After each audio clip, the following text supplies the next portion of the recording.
ஆண்டவரே இந்த நாளில் எங்களோடு பேச ஆண்டவரே நாங்கள் மனுஷருடைய பேசுகிற வார்த்தையை கேட்பதற்காக நாங்கள் வரல. ஆண்டவரே எங்கள் இருதயத்தில் அநேக காரியங்கள் ஓடிக்கொண்டிருக்கிறது நம்முடைய இருதயத்தில். ஆனால் ஆண்டவர் எல்லாவற்றையும் அறிந்தவராய் இந்த நாளில் நமக்கு கடந்து வந்திருக்கிறார். அவருடைய வார்த்தை இந்த நாளில் எங்களோட பேசும் பொழுது அந்த வார்த்தை என்னுடைய வாழ்க்கையை மாற்றக்கூடியதாய் என் தேவனை மாற்றியவர்களுடைய சொல்லி எல்லோருமாய் தாழ்த்தி உடன்பிடமாய் உடைக்கப்பட்ட நேரத்தில் எல்லாம் என்னை உருவாக்கின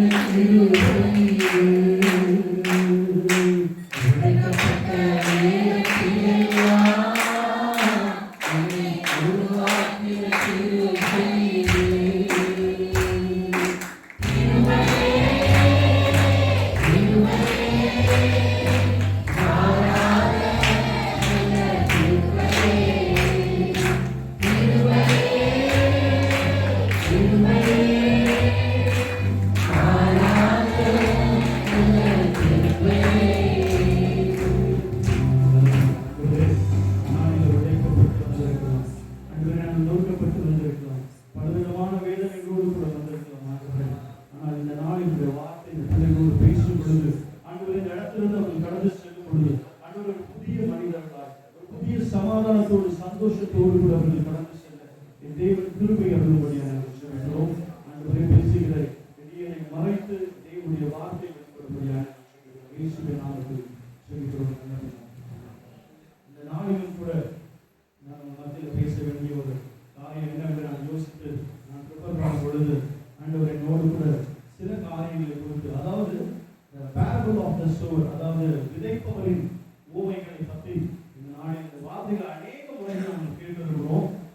என்னன்னா 4 விதமான காரியம்: வழி அருகே விதைக்கப்பட்டது, கற்பாறையில் விதைக்கப்பட்டது, முட்களின் மத்தியில் விதைக்கப்பட்டது, நல்ல நிலத்தில் விதைக்கப்பட்டது. இந்த நாளில நான் எப்படிப்பட்ட ஒரு மனிதனாய் மனுஷியாய் இந்த நாட்களில் வாழ்ந்து கொண்டிருக்கிறேன்? ஆண்டவருடைய வார்த்தை விதைகளின் இதயத்தில் பதிக்கப்பட்டிருக்கிறதா, பதிக்கப்படவில்லையா என்பதை குறித்து இந்த நாளில நாம் ஆலோசிக்க போகிறோம். இந்த நாளிலும் கூட யாராவது ஒருத்தர் எடுத்த லூக்கா 8ஆம் அதிகாரம் 5லிருந்து 15 வரை வாசிக்கும்படியாய் கேட்டுக்கொள்கிறேன்.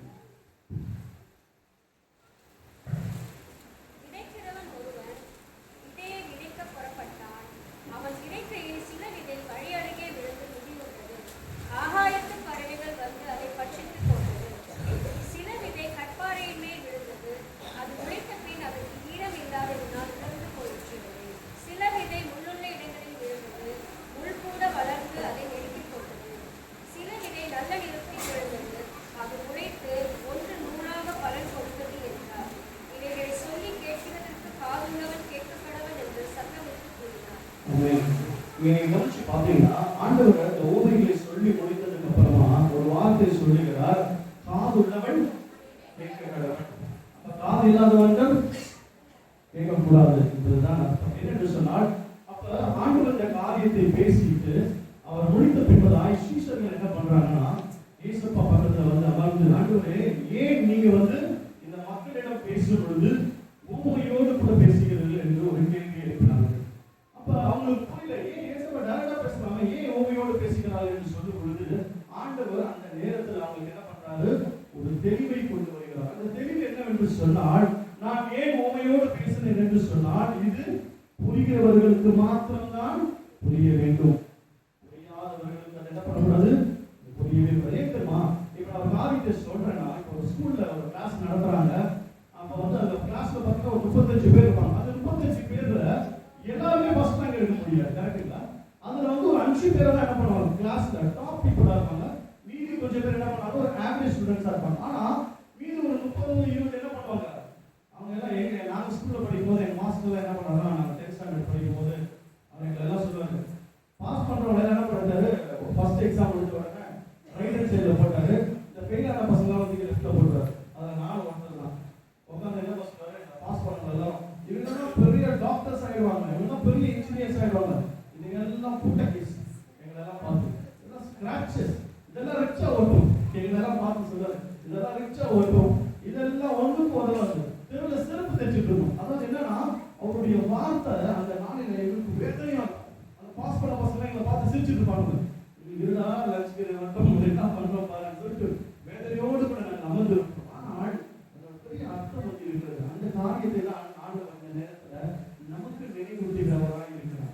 அப்ப அந்த நாளில அந்த காரியங்கள் எங்களுக்கு புரியாதபடினால நாங்க என்ன பண்ணோம்னா அந்த ஃபெயிலான லிஸ்ட்ல தான் நாங்க உட்கார்ந்துட்டு இருக்கோம். அப்ப கர்த்தருடைய காரியங்களை நாம் புரியவில்லை என்று சொன்னால் ஆண்டவர் சொல்லுகிற வார்த்தைகள் உங்களுடைய இருதயத்துல அது விதைக்கப்படவில்லை என்று சொன்னால் நம்ம எல்லாரும் எப்படிதான் இருக்கும்?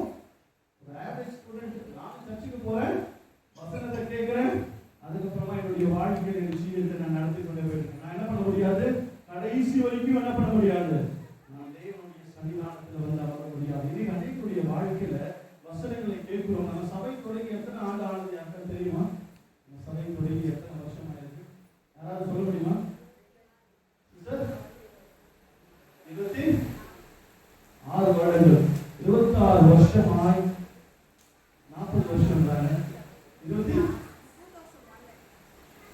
பாருங்க, நம்ம சபை தொடங்கிட்டு என்னன்னா இத்தனை ஆண்டுகளாகவாய் நான் சபைக்கு வருகிறேன், இந்த சபை ஒரு வெள்ளத்து விசுவாசியாக இருக்கிறேன். ஆனா நான் சபைக்கு எத்தனை மணிக்கு வருகிறேன்? இன்னைக்கும் பிரதர் அதெல்லாம் நான் சும்மா சொல்லக்கூடாது. கரெக்டா 8 மணிக்கு தான் மெயின்டைன் பண்ணுவேன். ஒரு வயதான தகப்பன் ஜட்ட நண்டு அவர் கதை பேசின காரியங்கள் எல்லாம் உங்களுக்கு நினைவு கூற வேண்டிய நினைக்கிறேன். நிறைய விசுவாசிகள், பழைய விசுவாசிகள் தெரியும். எங்க அப்பா எத்தனையோ வாட்டி அழுது சொல்லியிருக்கிறாரு, நீங்க எல்லாம் சர்ச்சுக்கு சீக்கிரம் வாங்க, கர்த்தரை தேடுங்க, கர்த்தரை பிடிச்சுக்கோங்க, அவர் ஒருவர்தான் உங்கள் வாழ்க்கையில விடுதலை தர முடியும்னு சொல்லி அவர் அழுது புலம்பி பேசி கடைசியில் என்ன பண்ணாரு? ஒரு மலைக்கே போய்விட்டார். இந்த நாளில் புதிய ஊழியரை தொடங்கி அவர் என்ன பண்றாரு? கத்திக்கிட்டே இருக்கிறார். 8 மணிக்கு வாங்க, இந்த 8 மணிக்கு வாங்க, 8 மணிக்கு வாங்க ஏன் இதெல்லாம் சொல்றாங்க? யாருக்காவது புரியுதுங்களா? எதுக்காக சொல்றாங்க? 8 மணிக்கு வரதுனால ஆஸ்திரிய வாழ்க்கையில் ஏதாவது பெரிய அற்புதம் நடக்க போதா? இல்ல எங்களுடைய வாழ்க்கையில் ஏதாவது புதிய மகிமை உண்டாக போதா? இல்ல, உங்க வாழ்க்கை மாறப்பட வேண்டும் என்று சொன்னார். உங்க வாழ்க்கையில் ஆசீர்வாதத்தை நீங்கள் அடைய வேண்டும் என்று சொன்னார். கர்த்தருடைய வார்த்தை உண்மையாய் உங்கள் காதுகளில அது போடப்பட்டு அது இருதயத்தில் அது ஊர்ந்து இருந்து சொன்னால் உங்களால வீட்டில் என்ன பண்ண முடியாது? இருக்க முடியாது. ஏன் தெரியுமா? வாரத்தில் ஆண்டவர் மட்டும் 7 நாட்களை கொடுத்திருக்காரு. ஆனா ஒரே ஒரு நாளத்துல தான் வந்து என்ன பண்றோம்? தேவனை ஆராதிக்கிறோம். எத்தனை பேர் 7 நாள் நான் தேவனை ஆராதிக்கிறேன்? நான் மண்டே காலேஜுக்கு போறேன், செவ்வாய்க்கிழமை வந்து மீட்டிங் போறேன், எல்லா வரைக்கும் செய்யறேன். ஆனா அந்த 7வது நாள் மாத்திரம் நான் கர்த்தரை என்ன பண்றது இல்லை, சரியான நேரத்துக்கு வந்து என்ன பண்றது இல்லை, ஆண்டவர் கொஞ்சம் கொடுக்கிறது. இந்த நாளில கர்த்தர் உங்களுடைய வாழ்க்கையில ஆசீர்வாதத்தை நீங்கள் அடைய வேண்டும் என்று சொன்னால், கர்த்தர் உங்கள் வாழ்க்கையை கிரியை செய்ய வேண்டும் என்று சொன்னால், முதலாவது நீங்கள் தேவனுடைய ராஜ்யத்தின் நீதியை தேடுங்கள். எப்படி தேடுங்கள் தெரியுமா? பயத்துடனே நடுக்கத்துடனே ஆண்டவர். ஏன்னா இப்ப சும்மா வந்து நான் தேடுறது வந்து விஷயம் கிடையாது. நீங்க அநேக காரியங்களை பேசலாம், வெளியரங்கமான உங்களுடைய சூழ்நிலைகளை பார்த்து அவர்கள் என்ன வேணா பேசலாம். ஆனால் அவங்க உள்ளான இருதயத்தை தேவன் அறிந்திருக்கிறார். நீங்க அநேகர் உட்கார்ந்து இருக்கிறீங்க, இருக்க ஒவ்வொருடைய இருதயம் எப்படின்னு யாருக்கும் தெரியாது. மேபி நான் வந்து ஒரு தவறான ஆளா உங்க கண்களுக்கு தெரியப்படும், நீங்கள் தவறான ஆளாக கண்களுக்கு. ஆனால் ஆண்டவருடைய பார்வையில் நீங்கள் விசேஷமான இந்த நாளில் நீங்கள் வந்திருக்கிற ஒவ்வொருவருடைய இருதயத்தை ஆண்டவர் அறிந்திருக்கிறார். ஆகவேதான் ஆண்டவரோடு கிரியை செய்து கொண்டிருக்கிறார். ஆனால் இந்த கிரியை என்னுடைய வாழ்க்கையில் நிலை பெற்று இருக்க வேண்டும் என்று சொன்னால், உங்கள் வாழ்க்கையை முழுவதுமாய் நீங்கள் ஆண்டவர் கற்பனைக்கும் பொழுது கர்த்தர் உங்கள் வாழ்க்கையில் இப்படிப்பட்ட காரியம் தான் இங்கே நடக்கிறது. நீங்க பாத்தீங்கன்னா முதலாவது ஒரு காரியத்தை நாங்கள் பார்ப்போம் என்று சொன்னால், வழி அருகே விதைத்த விதை, வழி அருகே விதைக்கப்படும் என்று சொல்லும் பொழுது இன்னைக்கு நிறைய பேருக்கு வந்து இங்க வழி அருகேன்னா விதைக்கிறவர்கள் வழி அருகே விதைப்பாங்களா? பார்த்துருக்கீங்க எப்படி விதைப்பாங்க? விதைக்கிறவர்கள் நீங்க கிராமத்துல இருக்கிறவங்க தான் தெரியும். நம்ம வழி அருகேன்னு சொன்னா ரோட்ல எப்படி விதைக்க மாட்டாங்க. ஒரு விவசாய நிலம் உண்டு.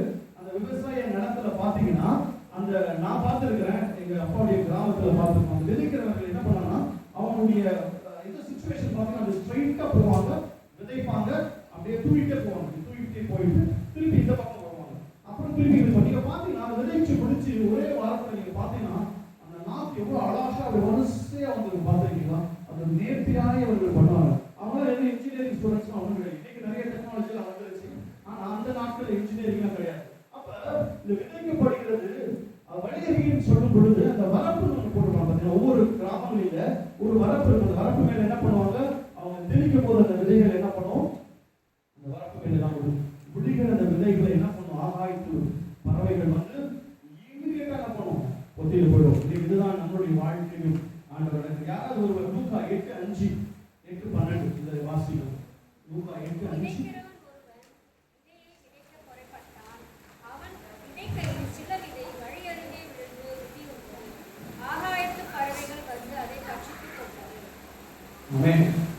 நீங்க பாத்தீங்கன்னா கர்த்தருடைய வார்த்தை உங்களுடைய இருதயத்தில் விதைக்கப்படுகிறது. எப்ப விதைக்கப்படுகிறது என்று சொன்னால், ஞாயிற்றுக்கிழமை காலையில சில பேருக்கு 8 மணிக்கெல்லாம் விதைக்கப்படுகிறது, சில பேருக்கு 8:20 விதைக்கப்படுகிறது, சில பேருக்கு எத்தனை மணிக்கு 9 மணிக்கு விதைக்கப்படுகிறது, சில பேருக்கு 9:20 விதைக்கப்படுகிறது. பாஸ்டர் சொல்லும்போது சில பேருக்கு கடைசியா ஆவையில விதைக்கப்படுகிறது. யோசிச்சு பாருங்க, இப்படிப்பட்ட விதைகள் அதுக்கு ஏற்றவாறு தான் அது பலன் கொடுக்கும். கரெக்டா இல்லையா? இப்ப நான் சரியான நேரத்துக்கு ஒரு சரியான சூழ்நிலையை அறிந்து நான் விதையை விதைப்பேன் என்று சொன்னால் அது எப்படி பண்ணுவான்? 100-60 அது வாழ்க்கையில பலன் கொடுக்கும். ஒரு விஷயத்தை நான் என்ன சொல்றேன், ரிசர்ச் பண்ணி கொண்டிருக்கும் பொழுது, இப்ப ஒரு நார்மலா கிராமத்துல விதைக்கிற விதையானது ஒரு மூட்டை விதைச்சோம்னா 10 மூட்டை கொடுக்குவோம். என்னது 10 மூட்டை கொடுத்தோம் அமோகமான விளைச்சல் என்று கருதிக்கும். ஆனால் ஆண்டவர் சொல்லிக்கிறீங்க பார்த்தீங்க என்று சொன்னால், நீங்க 100-60-30 பலன் கொடுப்பீர்கள் என்று சொல்லி. அப்ப யோசிச்சு பாருங்க, உலக பிரகாரமாய் நீங்கள் ஒரு மூட்டை விதைப்பீர்கள் என்று சொன்னால் உங்களுக்கு 10 மூட்டை கிடைக்கும். ஆனால் ஆண்டவர் சொல்லுகிற வார்த்தை 60-30-100 நீங்கள் பலன் கொடுப்பீர்கள் என்று சொல்லுகிறார். அப்ப நீங்க இந்த உலகத்தின் ஆசீர்வாதங்களை காட்டினோம், நீங்கள் கர்த்தருடைய வார்த்தையை கேட்கும் பொழுது, அதன்படி உங்கள் வாழ்க்கையை நீங்கள் நடத்தும் பொழுது, உங்கள் வாழ்க்கையில பலன்கள் எப்படி இருக்கும்? இதுக்காக தான் பாஸ்டர் என்ன சொல்றாரு, 9 மணிக்கு 8 மணிக்கெல்லாம் சர்ச்சுக்கு வந்துருங்க. நீங்க வந்தீங்கன்னா அது பெரிய ஆசீர்வாதம். உண்மையாகவே கர்த்தர் வருவதற்கு முன்பதாக நீங்கள் ஆலயத்தில் வந்து அமர்ந்து இருக்கும் பொழுது கர்த்தர் உங்கள் வாழ்க்கையை மாற்றி ஒரு பெரிய ஆசீர்வாதத்தை தருவார். அவருடைய எண்ணங்கள் எல்லாம் என் தேவ பிள்ளைகள் ஆசீர்வதிக்கப்பட வேண்டும், அவர்கள் உயர்த்தப்பட வேண்டும். அவருடைய வாழ்க்கையில் எந்த காரியம் செய்தாலும் அதை நான் ஆசீர்வதிப்பதற்காகவே ஆண்டவர் என்ன பண்ணியிருக்கிறார், அவர் அமர்ந்து தன் வேலை வருவதுடன் காத்துக் கொண்டிருக்கிறார். ஆனால் அந்த வேலையை நம்ம என்ன பண்றதில்ல, இஸ்ரவேல் மக்களுக்கு தான் பண்ணாங்க. ஞாபகம் தான் 40 நாளில் கடக்க வேண்டிய அந்த தேசத்தை ஈஜிப்ட்ல இருந்து நீங்க இஸ்ரேல் பாத்தீங்கன்னா, ஆக்சுவலா சில வல்லுநர்கள் தான் சொல்றாங்க, நம்ம 40 நாள் சொல்றோம், அவங்க சொல்றாங்க 3-4 நாட்களில் என்ன பண்ணிருக்கலாமா அந்த தேசத்துக்கு அவங்க போயிருக்கலாம். ஆனா அவங்க எத்தனை வருஷமாய் நடந்து கொண்டிருந்தார்கள்? 40 வருஷமாய் நடந்து கொண்டிருந்தார்கள். யோசிச்சு பாருங்க, ஒரு நாள்ல நடக்க வேண்டியது சரி பரவாயில்ல, 40 நாள் நடக்க வேண்டிய ஒரு பிரயாணத்தை அவர்கள் 40 வருஷமாய் நடந்து கொண்டிருக்கிறார்கள். அப்ப ஏன் இந்த காரியங்கள் வாழ்க்கையில நடந்துச்சு தெரியுமா? ஆண்டவர் செய்த அற்புதத்தை அவர்கள் கண்ணால பார்த்தாங்க. அவங்க ஈஜிப்ட்ல இருந்து ஆண்டவர் அவங்களை வெளியில கொண்டு வரும் பொழுது அவங்கள சும்மா அவங்க கொண்டு வரல, அவங்க வாழ்க்கையில அற்புதத்தை செய்ததை அவர்கள் பார்த்தார்கள், அதிசயத்தை செய்ததை பார்த்தார்கள். ஆண்டவர் அந்த செய்த எல்லா அற்புதத்தையும் அதிசயத்தையும் பார்த்துட்டு அவங்க நடந்து ஒரு 10 கிலோமீட்டர் கூட வரல. என்ன நடந்தாங்க? செங்கடல் வரைக்கும் கொண்டுதான் இருக்கிறது. அப்ப அவங்க என்ன பண்ணாங்க தெரியுமா? உடனே என்ன செஞ்சாங்க? அவங்க தேவன் நல்லவர் என்று சொன்னாங்களா? இஸ்ரவேல் மக்கள் என்ன சொன்னாங்க? அவங்க முறுமுறுக்க ஆரம்பிக்கிறாங்க. நம்ம வாழ்க்கையில செய்த பெரிய பெரிய தவறு என்ன தெரியுங்களா? கர்த்தர் ஆசீர்வதிக்கும் போது மாத்திரம்தான் நம்ம தேவன் என்ன பண்றோம், நல்லா துதிக்கிறோம். எல்லாம் ஆண்டவரே மெசேஜ் பயங்கரமா இருந்துச்சு, அப்படியே இருதயத்தை அப்படியே ஈட்டியால குத்துற மாதிரி இருந்துச்சு. சர்ச்சை விட்டு வெளியில போனா அங்க நடக்கலாம், இன்னும் பெரிய விதமா இதை பேசிட்டு இருக்காங்க. இவன் யாரு?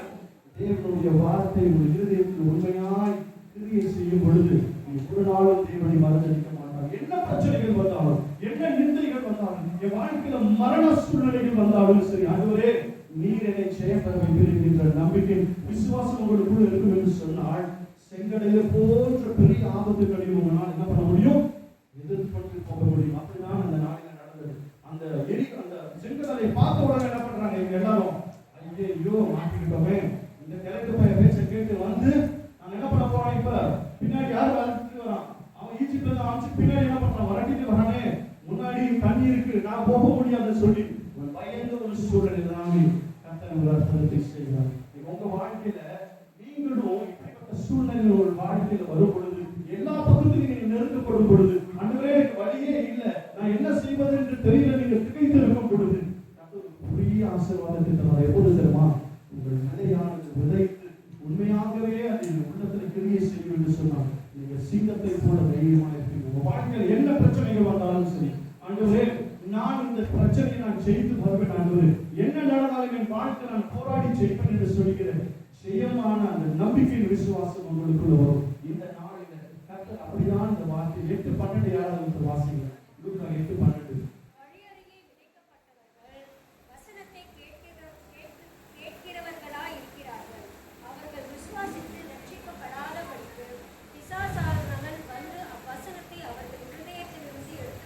இங்க சர்ச்சுக்கு வரும்போது நம்ம எல்லாரும் எப்படி இருக்கோம்? ரொம்ப பரிசுத்தமா இருக்கிறோம், பயபக்தியா இருக்கும். நீங்க பார்த்த ஒரு சாட்சியில கேட்டேன், பல பேர் அடிச்சு தூக்க பார்த்துருக்காங்க.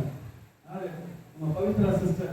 ஆனால் அவங்க சொல்ற ஒரு வார்த்தை, ஆண்டவரே நீங்க என்ன பண்ணுங்க, என்னை பாதுகாத்துக்கணும். ஆனா அடிச்சு தூக்க தான் போறாங்க, ஆனா நீங்க அவங்கள பாதுகாத்துக்கணும். எப்படி ஆச்சுன்னா, ஆனாலும் ஆண்டவர் அவர்களையும் பார்த்து கடைசியில பார்த்தா நம்ம சுதானே அடிச்சு தூக்க பார்த்துருக்காங்க. அவன் ஒரு பயங்கரமான கில்லாடி, அவனே அடிச்சதை பண்ணிருக்காங்க, தூக்க பார்த்து. அவன் ஜெல்லாடி அவங்க பாட்டியை ஜம்ப் பண்ணிட்டு ஓடிவாங்க. அப்படிப்பட்ட ஒரு பாட்டி அவங்களோட இருக்காங்க. இருந்தாலும் கர்த்தர் அவங்களை பாதுகாத்து என்ன பண்ணிருக்கிறாரு, நாளில சபைக்கு நாய் அழைத்து வந்திருக்கிறாங்க. இப்ப பாத்தீங்கன்னா இங்க ஒரு காரியம் என்ன என்று சொன்னால், கர்த்தருடைய வார்த்தையை கேட்கும்படியாக நம்ம அழைத்து வரோம், நம்ம எல்லாரும் கேட்கிறோம். ஆனா கேட்டுட்டு இந்த வாசல்ல போக கூட ஒரு விஷயம் சொல்ல மாட்டான். அவன் என்ன பண்ணிக்கிறாருமா, ஆகாயத்து பறவைகள் எப்படி அது பட்சித்து போட்டதோ உங்கள் இருதயத்திலிருந்து அந்த வார்த்தைகளை என்ன பண்ணுவான், புட்டிங்க எடுத்துட்டு ஓடி பண்ணுவான். வீட்டு வாங்கி என்ன பண்ணிடுறேன், ஐ அம் அகைன் நார்மல் பர்சன், திருப்பி நான் சாதாரண ஒரு மனிதனாய் மாறி உலகத்துக்கு போறேன். நான் அனைவரோட பேசிக்கொண்டு இருக்கும் பொழுது நான் சொல்லுற ஒரே ஒரு காரியம் மாத்திரம்தான், சிஸ்டர் பிரதர் நீங்க எதையும் கவலைப்படாதீங்க, கர்த்தர் நம்மளோட கூட இருக்கிறார். உங்களுக்கு வருகின்ற யுத்தங்கள், இந்த பிரச்சனைகள் எல்லாம் கர்த்தர் ஒரு முற்றுப்புள்ளியை வைப்பார். ஆனா என்ன தெரியுமா, விசுவாசமான காரியங்கள் உங்கள் வாயில இருந்து வரும் பொழுது, ஆண்டவரே நீங்க இந்த காரியத்தை வாழ்க்கையில் அனுபவிச்சிருக்கீங்க, இந்த காரியத்திலிருந்து வெற்றி பெறுவதற்கு ஆண்டவரே நீங்க உதவி செய்யுங்க என்று சொல்லும் பொழுது கர்த்தர் உங்கள் வாழ்க்கையை மாற்ற அவர் வழிவகுக்கிறார். இன்னைக்கு நான் அநேக நம்ம வாலிப பிள்ளைகளோடு நான் பேசிக் கொண்டிருக்கின்றேன், அநேக காரியங்கள் நம்ம சொல்லிக் கொண்டிருக்கிறேன். வாலிபர்கள் பார்ப்பாங்க, ஆஹா வந்துட்டாண்டா, எங்க சுத்தலாம் கடைசிக்கு வந்துடுறான், எங்க கிட்டதான் வந்து நிற்கிறான், இவனுக்கு நாங்க என்னதான் பண்ணோம் என்று சொல்லி அவங்க வேதனை இருப்பாங்க. நாங்க வாழ்ந்த நாட்களில், நாங்க வயசானவங்க, நாங்க வாழ்ந்த நாட்களில் டிவி வந்து எங்களுக்கு வந்து ஒளியும் இருக்கும். அந்த ஒளியத்தை பார்க்கறதுக்கு எங்க அப்பாட்ட நாங்க அட்டி வாங்கியிருக்கோம் பாருங்க. அப்ப என்ன பண்ணாங்க, சின்ன பசங்க வீட்டுக்கு கதவை திறந்து அந்த டிவியில ஒளியை பார்த்துட்டு இருப்போம். சண்டே சாயந்தரம் எத்தனை மணிக்கு, 5 மணி 5:30 மணிக்கு படம் விடுவோம். எங்களுக்கு நல்ல ஞாபகம் இருக்கு, நாங்கள் லைன் வீட்டில் இருந்தோம். அந்த வெற்றியில் ஒரு தம்பி இருந்தாரு, என் ஃப்ரெண்டு. அவன் வீட்டில் மட்டும்தான் டிவி, அந்த வீட்டில் காலைக்கு கூட இருக்காது. சாயந்தரம் 5:30 மணிக்கு முன்னாடி உட்காந்து 5 மணிக்கெல்லாம். ஆனா அப்பா வரது தெரிஞ்சிச்சுன்னா அன்னைக்கு நாங்க மாட்டினோம், கொடை கம்பி பிஞ்சிச்சு. சினிமாவோட பார்த்துருக்கீங்க, சினிமான்னு சொல்லிட்டு அப்படி போட்டு கொலை. ஆனா அன்னைக்கு எங்களுக்கு அந்த காரியங்கள்லாம் புரியல. ஆனா இன்னைக்கு இருக்கிற சூழ்நிலைகள் எப்படி இருக்குன்னு சொன்னா, நீங்க எல்லாமே விசாலமா இருக்குது, என்ன வேணா நீங்க என்ஜாய் பண்ணலாம். ஒரு சீரியல்ல பாக்குறீங்க, காலையில 9 மணிக்கு தொடங்கினா நைட்டு மாமியார் சாகிற வரைக்கும் சீரியல் தான். ஃபுல் சீரியல், படம் நிறைய இருக்கு. இதுல பார்த்தா பசங்க இருக்கு. நான் பாக்குறேன் வீட்டுல குட்டி வந்து ஜோவி, அவர் பாத்தீங்கன்னா சாப்பிட வந்து தள்ளுறாரு மொபைல் மேல ரீல்ஸ். நம்ம ஜெயந்தி குழந்தைய நான் பார்த்து அன்னைக்கு உட்காந்து தள்ளிட்டு இருக்கு. இங்க இருக்கிற குட்டிஸ் பார்க்க எல்லாம் நான் பார்க்குற பசங்க எல்லாம், நாளைக்கு வெளியில போயிருந்தேன், போன் வருது, அந்த குழந்தை போனை கட் பண்ணுது. குட்டி குழந்தை, ரொம்ப சின்ன குழந்தை. நாங்கள் போன வாரம் நாங்கள் மைசூர் வரைக்கும் பிரயாணமாக ஃபேமிலியா போயிருந்தோம். அங்க ஒரு இடத்துக்கு போயிருந்தோம், பக்கத்துல அந்த வயநாடு இடத்துக்கு போயிருந்தப்போ ஒரு குழந்தைய எங்க கையில பாதுகாப்புக்காக விட்டுட்டு ஒரு பேரண்ட்ஸ் போனாங்க. அது ஒரு மலரை பேச்சு கூட இருக்குது. எனக்கு இது போட்டு கொடுங்க, எனக்கு என்னது புசிக்காட்டுக்கு நான் சாப்பாடு விடணும்னு சொல்லிச்சு. என்னன்னா புசிக்காட்டுக்கு சாப்பாடு விடணும் பார்த்தா, புசிக்காட்டுக்கு சாப்பாடு விடுறது என்னென்னமோ பண்ணிட்டு போன் வந்து தட்டி கட் பண்ணி விடுது, 2வது வந்து கட் பண்ணி விடுது. ஸோ இன்னைக்கு என்ன ஆச்சுன்னு கேட்டீங்கன்னா, இந்த உலகத்துல நீங்கள் சந்தோஷமா இருப்பதற்குரிய அநேக காரியங்களை பிசாசு கொடுத்திருக்கிறான். ஆனா தேவனை அறியக்கூடிய காரியத்தை மட்டும் என்ன பண்ண மாட்டேங்கிறான், அவன் கொடுக்கவே மாட்டேங்கிறான். நீங்க நல்லா யோசிச்சு பாருங்க, எங்கேயாவது நீங்க எந்த பசங்களாவது நீங்க வீட்டுல போய் பாருங்க, ஆசீர்வாதம் சேனல் இந்த மாதிரி நிறைய சேனல் இருக்கு, அது வந்தா கடமை மாட்டுவாங்க. மற்றதை கூட கொஞ்சம் ஸ்லோவா மாத்தாங்க. ஆசீர்வாதம் சேனல் தான் ரொம்ப பாஸ்ட், டப்பு மாட்டிடுது. மாத்திட்டு மற்ற காரியங்களை பார்ப்பதற்கு அவ்வளவு சந்தோஷம்.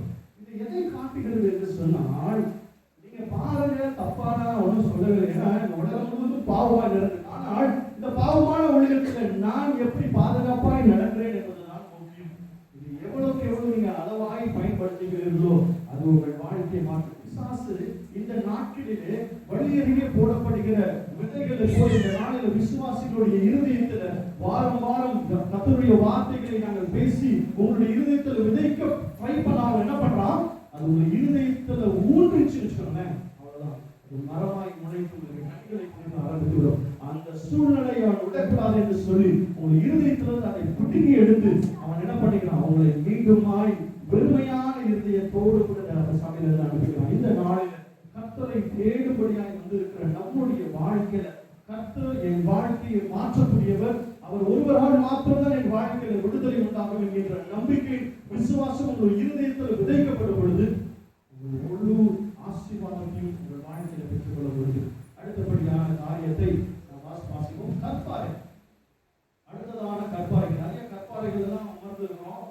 கற்பாறையின் மீது விதைக்கப்படுகிற காரியம் என்னவா இருக்கும் என்பதை சற்று யாராவது ஒரு எடுத்து லூக்கா 8:6-8-11 வாசிக்கும்படியாக கேட்டுக்கொள்கிறேன்.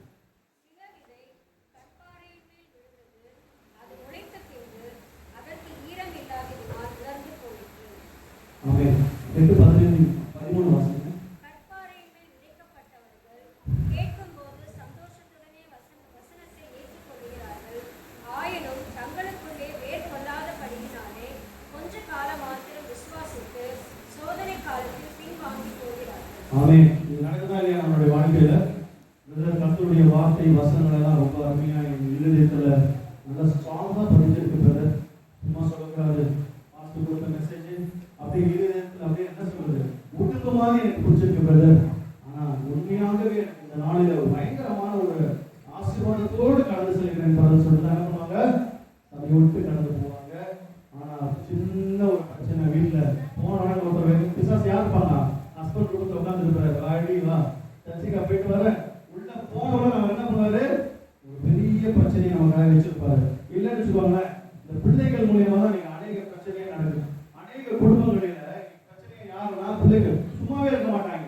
நம்மளை இரிட்டேட் பண்ணி நம்ம டென்ஷன் ஆகி நம்ம விதைக்கப்பட்ட அந்த விதையானது என்ன பண்றது இல்ல, இதயத்திற்குள்ள உள்ள போகிறதுக்குள்ள என்ன பண்ணுவோம், பிசாசனை பிடிக்கி போட்டு அந்த கற்பாறை மீது அது கட்டிட்டு உள்ள போகாதபடி என்ன பண்ணிடுறோம், பிரச்சனைகளை கொடுக்குறோம். இன்னைக்கு அநேக பிள்ளைகள் நீங்க எக்ஸாம்ஸ் படிக்கிற பிள்ளைகளை பார்த்துருக்கீங்களா, ரெண்டு விதமான பிள்ளைகள் இருப்பாங்க. அந்த ஒரு பிள்ளைங்க எக்ஸாம் டைம் வரும்போது தான் படிப்பாங்க, பார்த்துருக்கீங்களா? எக்ஸாம் வரும்போது மாத்திரம்தான் எக்ஸாம் படிச்சுட்டு மக்கப் பண்ணி என்ன பண்ணிடுறாங்க, அப்படியே போயிட்டு கமா மார்க் கூட முதல்ல என்ன பண்ணாங்க எழுதுறாங்க. சின்ன பிள்ளைகளை பார்த்தீங்க என்று சொன்னால் அவங்க கிளாஸ்ல நடக்கிறத கவனமாய் கவனித்து அதை மனதில் ஏற்றி அவங்க எக்ஸாம் எழுதும்போது அதை ஞாபகப்படுத்திடுவாங்க. இந்த மக்கப் பண்ற பசங்கிட்ட காலேஜ் முடிச்சதுக்கு அப்புறமா போயிட்டு தம்பி நீ ஏதோ லாஸ்ட் இயர் என்ன பண்ணிருக்கீங்கப்பா, நீங்க எம்சிஏ தான் பண்ணீங்க, என்ன பண்ணீங்க கேட்டீங்க, அதெல்லாம் தெரியாது, அது அப்படியோட முடிஞ்சு இப்பெல்லாம் என்ன கேட்கக்கூடாது. ஸோ இந்த மக்கப் பண்றவர்களுக்கும் இந்த காரியங்களை கவனித்து எழுதுகிறவர்களுக்கும் நிறைய வித்தியாசங்கள் இருக்கு. நீங்க நம்மளுடைய சபையை எடுத்துக்கொள்வோம் என்று சொன்னால் நீங்க ஆண்டுடைய வார்த்தையை கூர்ந்து கவனிப்பவர்களும் இருக்கிறார்கள். சொல்றதை அப்படியே மக்கப் பண்ணிக்கிட்டு அப்படியே ஃபுல்லா அப்படியே மனசு ஃபுல்லா ஏத்திக்கிறது, எல்லாத்தையும் ஏத்திட்டு வெளியில போனா கேட்டா என்ன பண்ண முடியாது. போன வாரம் என்ன மெசேஜ் கொடுத்தாங்க யாருக்காவது தெரியுமா? போன வாரம் மாஸ்டர் என்ன மெசேஜ் கொடுத்தாங்க யாருக்காவது தெரியுமா? ஜோனத்தனையா இருந்தாங்கல்ல, போன வாரம் என்ன மெசேஜ் கொடுத்தா தெரியுமா யாருக்காவது? போன வாரம் நடந்தது போய் இன்னைக்கு கேட்கல, கொஞ்சம் மூளை இருக்கு அவங்களுக்கு. நேற்று நடந்ததே எங்களுக்கு ஞாபகம் இல்லை, நீங்க லாஸ்ட் வீக் நடந்தது போய் கேட்குறீங்க, அதுவும் எங்களுக்கு ஞாபகம் இருக்காது. இன்னைக்கு காரியத்தை பத்தி பேசுங்க, நீங்க என்ன போன வாரத்தை பத்தி எல்லாம் பேசிட்டு இருக்கீங்க. இப்படிதான் இந்த நாளில பிசாசானவன் நம்முடைய வாழ்க்கையை நம்மளுக்கு ஈஸியாக ஒரு கற்பாறையின் மீது விதைகளை போடுகிறார்கள். அந்த விதையானது அது வேரூன்றி கீழே போக முடியாத ஒரு சூழ்நிலையே தெரியுமா, இந்த கற்பாறையில ஈரம் இல்லாததினால, அந்த ஈரம் இல்லாததுனால அந்த கற்பாறைக்குள்ள அந்த வேர் ஊன்றி போக முடியாததுனால என்ன பண்ணுகிறது என்று சொன்னால் அது வெயில் பட்டவுடன் என்ன பண்ணுகிறது, அது காய்ச்சி அது மடித்து அது சென்று போகிறதா இருக்கிறது. இன்னைக்கு என்னுடைய வாழ்க்கையில நான் கற்பாறையோட சபையில அமர்ந்து இருக்காதபடி ஆண்டவர் என்னுடைய வாழ்க்கையில ஆண்டவர் கிரியை செய்யக்கூடிய ஒரு பிள்ளைகளாய், கர்த்தருடைய வார்த்தையின் இருதயத்துல கிரியை செய்யக்கூடிய பிள்ளைகளாய் நான் வாழும் பொழுது கர்த்தர் அதை என்ன பண்ணுகிறாரு, அதை மாற்றி உங்கள் வாழ்க்கையில கிரியை செய்ய வல்லவராக இருக்கிறார். அடுத்தபடியான ஒரு காரியம் முள்ளுள்ள இடங்களில் விதைக்கப்படுகிற காரியத்தை குறித்து லூக்கா 8:7-14 யாராவது வாசிக்கிறேன்.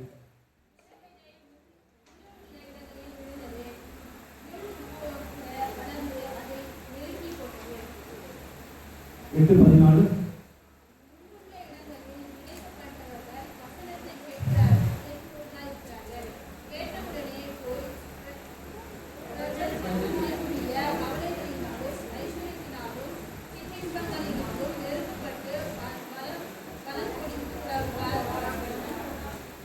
இது இந்த முள்ளுள்ள காரியத்தை குறித்து பார்ப்போம் என்று சொன்னால், இங்கேயும் விதைகள் போடப்படுகிறது.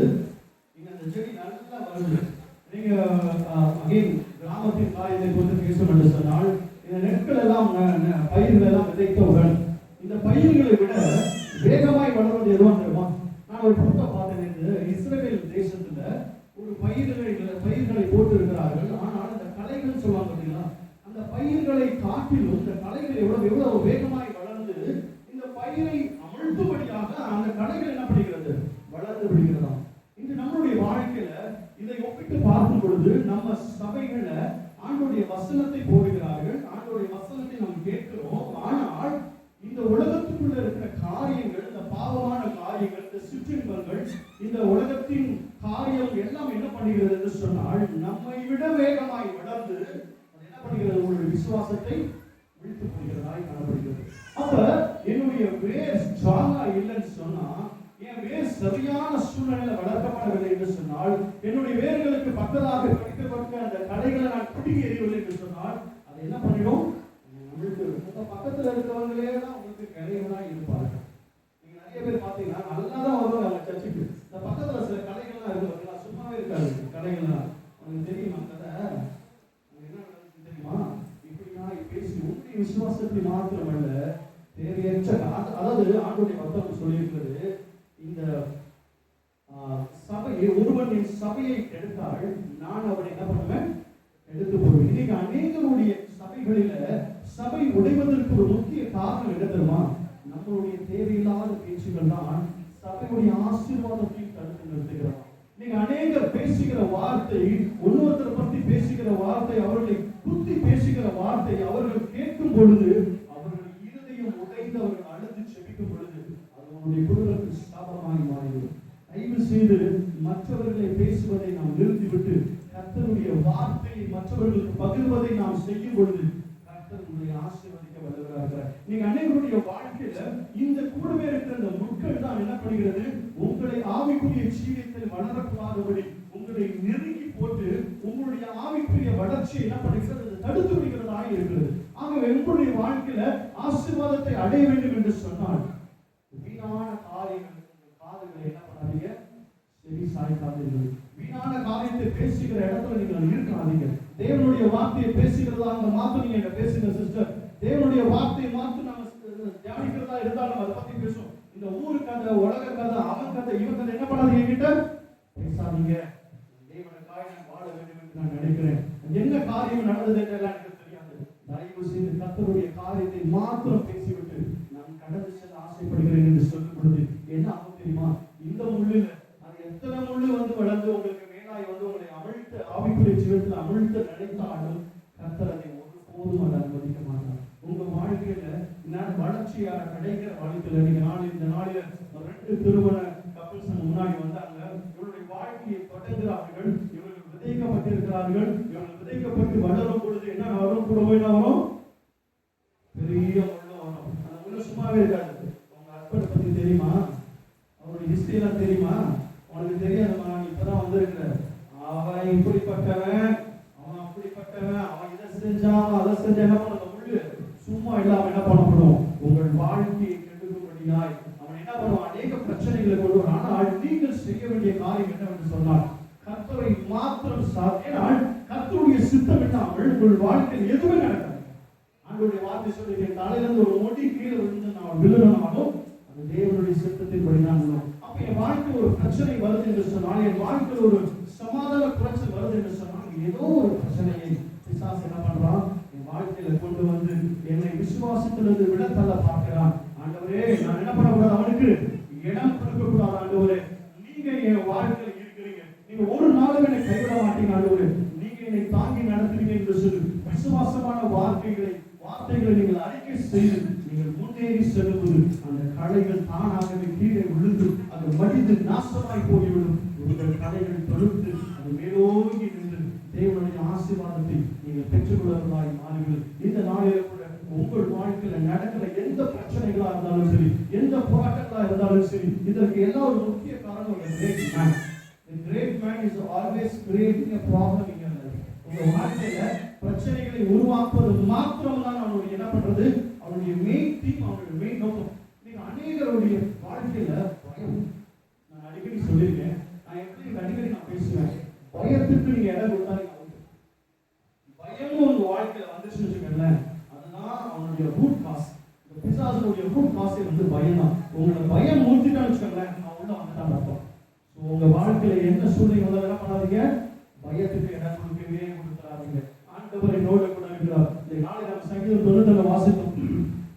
சிங்கத்தின் மேலும் வீரியன் பாம்பின் மேலும் நீ நடந்தாலும் வாழ சிங்கத்தையும் வலு சர்ப்பத்தையும் நீ விதித்து போடுவாய் என்று சொல்லி வேதாகமம் சொல்லியிருக்கு. அப்ப அப்படிப்பட்ட சூழ்நிலை உங்கள் வாழ்க்கையில வரும் பொழுது நீங்கள் தேவனுடைய வார்த்தைகளை பேசுவீர்கள் என்று சொன்னார், விசுவாசமான வார்த்தையை நீங்கள் அறிக்கை செய்வீர்கள் என்று சொன்னார், அந்த பிசாசின் தடைகளை நீங்கள் நசிக்கிறவர்களாய் மாறுவீர்கள். ஆனால் நீங்க பயந்து, ஐயோ இது என்னவா இருக்கும், இது என்னவா இருக்கும், இது இப்படியா இருக்குமா, அது அப்படியே இருக்குமா, இது வியாதியா இருக்குமா, இது பெரிய வியாதியாய் மாறிடுமா என்று சொல்லும் பொழுது பிசாசு ஒரு நாவின் அதிகாரத்துக்காக அவன் காத்துக் கொண்டிருக்கிறான். நீங்கள் அறிக்கை செய்கிற வார்த்தைகளை அவன் பிடித்து அதை வாழ்க்கையில செயல்படுத்தி விடுவோம். தயவு செய்து ஜாக்கிரதையா இருக்கு. ஒடுமையில இருக்காது, ஃபீவரா இருக்கு, இவன் டைஃபாய்டா இருக்குமா, ஐயோ கொரோனாவா இருக்குமா, இவன் எக்ஸ்பெக்ட் பண்றான். அவங்களுடைய is expecting everything from your word. ஏன் தெரியுமா, உங்க வாயிலிருந்து புறப்படுகிற வார்த்தையை வாங்கி அவன் அதை உண்மையாய் உங்கள் வாழ்க்கையில பிரதிபலித்து சொல்றான். ஜாக்கிரதையா இருங்க. அதனாலதான் நான் சொல்றேன் திரும்பி உங்கள் வாழ்க்கையில அவிசுவாசமான வார்த்தைகளை பேசாதீங்க, விசுவாசமான வார்த்தைகளை பேசுங்க. மரண படுக்கையில இருந்தாலும் சரி, நீங்கள் சொல்ல வேண்டிய காரியம் என்ன தெரியுமா, ஆண்டவரே என்னை மரண படுக்கையில இருந்து மாற்றி போடுங்க ஆண்டவரே, ஒருவரால் மாத்திரமே மாற்ற முடியும் ஆண்டவரே, நீங்க ஒருவரின் வாழ்க்கையை மாற்ற முடியும் என்று சொல்லி நீங்கள் விசுவாசமாய் அறிக்கை செய்யும் பொழுது பிசாசு தடைகள் நசுக்கப்படும். ஆண்டவர் வீட்டமாய் இருக்க சொல்லுவோம். ஆனா நீங்க அதை விட்டுட்டு ஐயோ என்ன பண்றது, என் வாழ்க்கை நாசமா போச்சு, ஐயோ என் புருஷ வாழ்க்கை இப்படி பிரச்சனையா இருக்கு, நான் என்ன செய்வது என்று சொல்லி குழம்பாதீங்க. ஆனால் அதற்கு மாறாய் நீங்கள் செபிக்க ஆரம்பிங்க. ஆண்டவரே நீங்க என் வாழ்க்கையை மாற்ற முடியும் ஆண்டவரே, உடைய வசனம் இப்படி சொல்லி இருக்கிறது, நீ உண்மையாய் செபிக்கும் பொழுது உன் ஜெபங்கள் கேட்கப்படும் என்று சொல்லி இருக்கிறது. ஆண்டவரே இந்த உலகத்துல யாருமே இல்லை ஆண்டவரே, என் தகப்பனும் சரியில்லை, என் புருஷனும் சரியில்லை, என் குடும்பமும் சரியில்லை, ஆனால் நீங்க எனக்கு வாழ்க்கையை சரிப்படுத்தும் என்று சொல்லி நீங்கள் உண்மையாய் செபிக்கும் பொழுது கர்த்தர் உங்கள் வாழ்க்கையை நிச்சயமாய் மாற்றி உங்கள் பேரை பெருமைப்படுத்தும்படியாய் உங்களை வழிநடத்தப்பட்டவர்களாக. கடைசியாக நல்ல நிலத்தில் விதைக்கப்படுகிற காரியங்கள் எப்படி இருக்கும் என்பதை குறித்து நாம் வாசிப்போம். லூக்கா 8:8-15.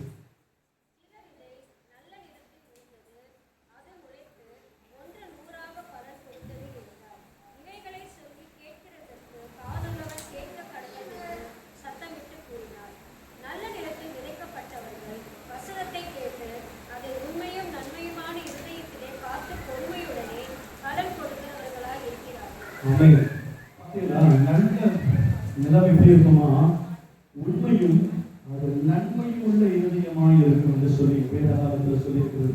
அப்ப உண்மை எங்க இருக்கிறதோ அங்க நன்மை கண்டிப்பா இருக்கும். பொய் எங்க இருக்கிறதோ அங்க என்ன இருக்கும், என்ன இருக்கும் நீங்களே டிசைட் பண்ணுங்க.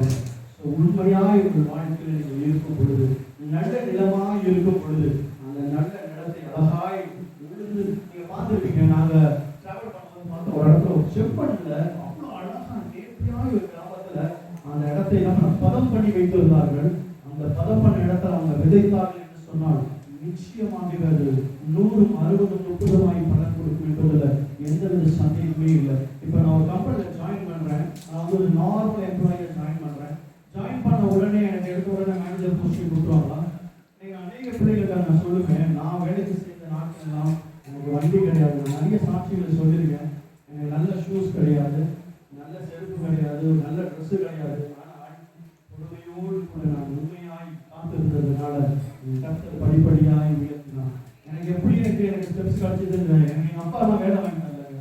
எங்கள் அப்பா நீ வேலை வாங்கி தரல, நான் போனேன், எங்கேயாவது வேலை செஞ்சேன், அங்கேருந்து உணவு இடமா இருந்தேன், அங்கேருந்து வாங்க. கர்த்தர் நீங்கள் உண்மையாக இருக்கும் பொழுது நான் உங்களை கரங்களை பிடித்து ஒவ்வொரு ஸ்டெப்பாக உங்களுக்கு தூக்கி போகிறேன். கர்த்தர் ஒரு நாளும் நீங்கள் எடுத்த உடனே இங்கே டேரக்டாக தூக்கி போயிட மாட்டாரு. ஸ்டெப் பை ஸ்டெப், ஏன் ஸ்டெப் பை ஸ்டெப் காரியம் வருகிறது. அப்போதுதான் நீங்க வாழ்க்கையில் சூழ்நிலைகளை தெரிஞ்சுக்கணும். இப்ப நான் திடீரென்று ஒரு பணக்காரனாக வச்சுக்கோங்களேன், அந்த பணத்தை நான் எப்படி செலவு பண்ணணும் கூட எனக்கு தெரியாது. நான் எப்படி அடிக்கடி சொன்னேன், ஒவ்வொரு பணத்தையும் செலவு செய்யும் பொழுது நீங்க சாக்கரையா யோசித்து அதை என்ன பண்ணுறது செயல்பட வேண்டும் என்று சொல்லி. அப்ப ஒரு கம்பெனியில நான் ஜாயின் பண்ண பொழுது தேவனுடைய காரியத்தை ஒவ்வொரு சூழ்நிலைகளாய் நீங்கள் அறிந்து கொள்வதற்கு கர்த்தர் எங்களை என்ன பண்றாரு? உதவி செய்கிறார். இப்ப ஒரு ரூம்ல ஒரு பிரெக்னன்சி லேடி இருக்கான்னு வச்சுக்கோங்களேன். அந்த பிரெக்னன்சி லேடி அந்த குழந்தையை பெற்றெடுப்பதற்கு எத்தனை மாதங்கள் காத்திருக்க வேண்டும்? எத்தனை மாதம்? 12 மாதங்கள் காத்திருக்க வேண்டும். 10 மாதமா 12? அது சாரி, 10 மாதங்கள் காத்திருக்கிறது. என்ன போய் சொல்லி ரொம்ப ஆகிக்கிறீங்க. 10 மாதங்கள் பொறுமையாய் காத்திருக்கிறோம். இப்ப நம்ம சிஸ்டர் சொல்றாங்க, எல்லாரும் சிஸ்டர் என்னால 10 மாசம் சும்மா வயிற்றுல வச்சுட்டு சும்மா உழைச்சிட்டு இருக்கிறான், என்னால வச்சுக்க முடியாது. 5 மாசத்துல வெளில எடுக்க முடியுமா? என்ன பண்ணணும்? இந்த தாயானவள் 10 மாதங்களும் பொறுமையாய் இந்த குழந்தையை, நீங்க பார்த்திருக்கீங்களா? அந்த பிரெக்னன்சி பீரியட் வந்து நிறைய ரூல்ஸ் அண்ட் ரெகுலேஷன்ஸ் தான் இருக்கும். அவங்க இப்படிதான் படுக்கணும், இப்படி படுக்கக்கூடாது. ஆனா இன்னைக்கு நீங்க பிசாசுங்க படுக்க ஓடுது, டப்பாக்கு ஓடுது, ஓடாதமா சொல்லு கண்ணாமலாம் எழுதிக்கிறீங்க. அந்த நாட்களில் என்னுடைய பெற்றோர்கள் என்னுடைய வைப்புக்கு எங்களுடைய அணிகளுக்கெல்லாம் வந்து சொல்லும் போது அநேக அறிவுரைகளை சொல்வதை நான் கேட்டு இருக்கிறேன். இப்படிதான் இது நல்லா குடிச்சு கூட்டுமா, இன்னைக்கு நார்மலாவே வெளில கூட்ட மாட்டேங்கிறாரு. பாவம், நம்ம தம்பி எல்லாம் தெரியல, இவர் தான் கூட்டிட்டு பாருங்க, பொண்ணு வீட்டெல்லாம் கூட்டிட்டு இருக்கணும். ஆகவே இப்படிப்பட்ட ஒரு தோல்வியோடு கூட காத்திருப்பீர்கள் என்று சொன்னால் உங்கள் வாழ்க்கையில் கூட ஆண்டவருடைய வசனம் அது தரிக்கப்படுவது மாத்திரமல்ல, அது உயிர் பெற்று எழுந்து உங்களுக்கு பலன்களை கொடுக்கிறதாய் அது இந்த நாளில கர்த்தர் உங்களோடு கூட பேசுகிற ஒவ்வொரு வார்த்தைகளும் உங்களுடைய இருதயத்தில் என்ன பண்ணப்பட வேண்டும்? அது தரிக்கப்பட்டு அது என்ன பண்ணணும்? அது முளைத்து அது கனிகளை கொடுக்கும். எப்போது கனிகளை கொடுக்கும் என்று சொன்னால், நீங்க போய் ஒருத்தர் என்ன பண்ணணும்? தேவனுடைய சத்தியத்தை சொல்லி அவர்களை அழைத்து சபைக்கு வரும் பொழுது நீங்கள் கனி கொடுக்கிற பிள்ளைகளாய் மாறுகிறீர்கள். நான் சண்டை கொண்டு சர்ச்சைக்கு வர பிரதர், நானும் ரவுடிதான் சொல்லிட்டு வந்து கையை காட்டிட்டு போறது வந்து என்ன பண்றதில்லை, அந்த நல்ல நிலம் அல்ல. நான் சர்ச்சைக்கு வந்த பிரதர், நான் ஆண்டவரை ஏற்றுக்கொண்ட பிரதர், இந்த நாளில் என்னோடு கூட அந்த 2 சகோதரர்களையும் ஆண்டவருடைய அன்பை அறிந்து கொள்ளும்படியாய் நான் பெற்ற சந்தோஷத்தை ஆண்டவர் பெற்ற சந்தோஷத்தை அவர்களுக்கு கொடுத்து இந்த நாளில் அவர்களுக்கு நான் அழைத்து வந்திருக்கிறேன். இந்த நாளில் நாங்கள் எல்லோருமாய் சேர்ந்து தேவனை சரியாக 8 மணிக்கெல்லாம் நாங்கள் ஆராதிக்கக்கூடியாக வந்திருக்கிறோம் சொல்லி இந்த நாளில நம்முடைய சபைக்குரிய விசுவாசிகளுக்கெல்லாம் நான் ஒரே ஒரு வேண்டுகோள் என்னவென்று சொன்னால், உங்களுடைய வாழ்க்கையில கர்த்தருக்கு முக்கியத்துவம் கொடுக்க. கர்த்தருக்கு முக்கியத்துவம் கொடுக்கிறது என்று சொன்னால் என்ன என்று சொன்னால், 8 மணி என்று சொல்லும் பொழுது 8 மணிக்கு ஆலயத்துக்கு வந்து பாருங்க. நான் நிறைய பேர்கிட்ட பர்சனலா பேசியிருக்கேன். தம்பி ஜோன்ஸ், நிறைய சிஸ்டர் ஜோஷுவா, இவங்களாம் ஒரு காரியத்தை சொன்ன என்ன சொல்லியிருக்கேன், நீ தேவனுடைய ஆசீர்வாதத்தை காண வேண்டும் என்று சொன்னால் நீ 8 மணிக்கு நான் சேலஞ்ச் பண்ணியிருக்கேன். நிறைய பேருக்கு நான் சேலஞ்ச் பண்ணியிருக்கேன். நீங்க வந்து பாருங்க, உங்க வாழ்க்கை மாற்றப்படுகிறதை உங்களால் உணர முடியும். உங்கள் வாழ்க்கையில உங்களுக்கு அறியாமல் ஒரு ஆசீர்வாதம் உங்கள் வாழ்க்கையில வருவதை உங்களால் காண முடியும். ஆனால் பிசாசு அவ்வளவு சீக்கிரமா விடமாட்டான். அவன் அன்னைக்குதான் என்ன பண்ணுவான்? வயிற்ற கலக்குவான், தலைவலியை கொண்டு வருவான், என்னென்ன பிரச்சனைகளை பண்ணணும் எல்லாத்தையும் பண்ணி என்ன பண்ணுவான்? உங்களை கலந்து விடவே மாட்டான். ஏன் தெரியுமா? நீங்க சரியான நேரத்துக்கு தேவனை இடத்துல போயிட்டீங்கன்னா ஆண்டவர் என்ன பண்றாங்க? ஆசீர்வதிக்காங்க. அப்ப கர்த்தருடைய ஆசீர்வாதம் உங்கள் வாழ்க்கையில வந்துருச்சுன்னா அதை தோத்துட்டாங்க. அப்ப அவன் தோக்குவதற்கு என்ன பண்ணான்? ஒரு நாள் அவன் அனுமதிக்க மாட்டான். உங்கள் வாழ்க்கையை அவன் சின்னபிடமாய் ஆக்குவதுதான் நம்முடைய நோக்கம். ஆகவே இந்த நாளில நீங்கள் எல்லாரும் சேர்ந்து ஒரு தீர்மானம் எடுங்க. ஆண்டவரே, அடுத்த வாரம் நான் சரியா 8 மணிக்கு சென்று என் வாழ்க்கையில் இருக்கிற எல்லா சாபமான காரியத்தை என்னை விட்டு முற்றிலுமாய் அகற்றி நான் தேவனுடைய ஆசீர்வாதத்தை பெற்ற மகனாய் என்னுடைய வாழ்க்கை ஆசீர்வதிக்கப்படும்படியாய் ஆண்டவரை கிருபை செய்யுங்க என்று சொல்லி இந்த நாளில் மனநாள் படிக்க தேவனுடைய சமூகத்தில் அர்ப்பணித்துக் கொண்டு கர்த்தர் உங்களை மாத்திரமல்ல உங்கள் குடும்பத்தையும் உங்களுடைய ஜெனரேஷன்ஸையும் இனி வரப்போற உங்களுடைய சந்ததியும் ஆண்டவர் ஆசீர்வதிக்கும் என்று சொன்னால், ஆண்டவருடைய வார்த்தை வசனங்கள் உங்களுடைய நல்ல நிலமாகிய ஒரு இருதயத்துல நீங்கள் அதை சுத்தம் செய்து ஆண்டவருடைய வார்த்தையை கேட்கும்படியாக உங்களுடைய இருதயத்தை நீங்கள் தயார் நிலையில் வைக்கும் பொழுது, ஆண்டவர் விதைக்கப்படும் பொழுது அது முளைத்து கவலைகளை கொடுக்கிறார்கள். இன்னைக்கு என்னுடைய இருதயத்துல மற்ற கவலைகள் எல்லாம் வைத்துவிட்டு, மற்ற காரியங்கள் எல்லாம் வைத்துவிட்டு, ஏன் என்னுடைய இருதயத்துல ஆண்டவர் முளைக்கப்படவில்லை? ஏன் என்னுடைய இருதயத்தில் ஆண்டவருடைய வார்த்தைகள் செவிசாய்க்கவில்லை என்று சொன்னால், என்னுடைய இருதயம் சரியாய் பண்படவில்லை. தேவனுக்காக என்னுடைய இருதயத்தை நான் என்ன பண்ணல, திறந்து கொடுக்கல. இந்த நாளில எல்லோருமாய் முழங்கால் படிக்க கண்களை மூடி, ஆண்டவரே இந்த நாளில நான் என் இருதயத்தை என்னுடைய சமூகத்தில் கொடுக்கிறேன். ஆண்டவரே, என் இருதயத்தை நீங்க ஏற்றுக்கொள்ளுங்க. ஆண்டவரே, என் இருதயத்தை இந்த நாளில் நீங்கள் பண்படுத்தும்படியாக நான் செபிக்கிறேன். ஆண்டவரே, நாங்கள் கேட்கிற வசனமானது எங்கள் இருதயத்தில் இருதயத்துல விழுந்து அது ஆண்டவரை வேரூன்றி நிலைத்து நின்று ஆண்டவரே அநேக கடிகளை கொடுத்து அநேக விசுவாசிகளை அநேக கர்த்தரை அறியாத பிள்ளைகளை தேவனுடைய ராஜ்யத்துக்கு நேராக நாங்கள் இழுத்து செல்கிற பிள்ளைகளாய் இங்க இருக்கிற ஒவ்வொருவரையும் தேவனை ஆசீர்வதிக்கும் எல்லாரும் கொஞ்ச நேரமாய் ஸ்தோத்திரம் செய்து ஆண்டவரே எங்கள் இருதயங்களை இந்த நாளில் நீர் பயன்படுத்தும்படியாய் ஆண்டவரே நீர் வரும் நாட்களிலே பயன்படுத்தும்படியாய் இங்க இருக்கிற ஒவ்வொரு விசுவாசிகளுடைய வாழ்க்கையில் இருக்கிற சாபங்கள் நீங்கும்படியாய் கணவன்மார்கள் ரட்சிக்கப்படும்படியாய் இந்த முழு குடும்பம் இயேசுவுக்கு சொந்தமாய் மாறும்படியாய் என்னை நீர் ஒரு ஆண்டவரே நிலமாய் பயன்படுத்தும்படியாய் ஜெபிக்கிறோம். என் குடும்பத்தில் ஒரு நிலமாய் பயன்படுத்தும்படியாய் ஜெபிக்கிறோம். மற்ற ஒவ்வொருவருடைய வாழ்க்கையிலும் சாபங்கள் நீங்கி இந்த நாளில் இருதயத்துக்குள்ள தேவன் உட்பிரவேசித்து அவர் வாழ்க்கையை மாற்றும்படியாய் நாங்கள் ஜெபிக்கிறோம். ஆண்டவரே பிள்ளைகள் ஒருவருக்கு கெட்டு போகாதபடி இந்த குடும்பத்தில் இருக்கிறவர்கள் ஒருவரும் கெட்டு போகாதபடி ஒரு முழு குடும்பம் இயேசுவுக்கு சொந்தமாய் மாறும்படியாய் நாங்கள் ஜெபிக்கிறோம். ஆண்டவரே நீர் இவர்களை ஆசீர்வதிக்கும்படியாய் நாங்கள் ஜெபிக்கிறோம். ஆண்டவரே இந்த நாளில் கேட்ட வசனத்தை அவர்கள் தியானித்து அவருடைய வாழ்க்கையில் தன்னுடைய இருதயத்தில் ஆண்டவரே முள்செடியாகவோ ஆண்டவரே வழியறிய போடப்பட்ட விதைகளாகவோ அல்ல ஆண்டவரே இவருடைய இருதயத்தின் நாளில் தேவன் மாற்றும்படியா இவருடைய இருதயத்தில் இருக்கிற பொல்லாதான காரியங்களை தேவன் நாளில் எடுத்து போடும்படியா சாபமான காரியங்களை எடுத்து போடும்படியா இவர்கள் கனி கொடுக்கும் பிள்ளைகளா இந்த சபைக்கு ஒரு பெரிய பலத்த தூண்களாய் மாறும்படியா கிரியை செய்யலாம். கர்த்தருடைய உச்சிதமாய் தாழ்த்தி படிக்கிறோம். இவர்கள் செல்லுகிற இடங்கள்லாம் தேவனுடைய கிருபை சமாதானம் இவர்களோடு கூட கடந்து செல்லட்டும். இயேசுவின் நாமத்தில் ஜெபிக்கிறோம். பிதாவாகிய தேவனுடைய அன்பும் பரிசுத்த ஆவியாருடைய ஐக்கியமும் அன்பும் சமாதானமும் கேட்கப்பட்ட தேவனுடைய வார்த்தையின்படியா இருக்கிற அனைவரையும் தேவன் நல்ல நலமாய் மாற்றி கர்த்தரே உங்களோடு இருந்து வழி நடத்துவாராக. ஆமென். ஆத்மாவே கர்த்தரை ஸ்தோத்திரி, ஆத்மாவே கர்த்தரை ஸ்தோத்திரி. ஆமென்.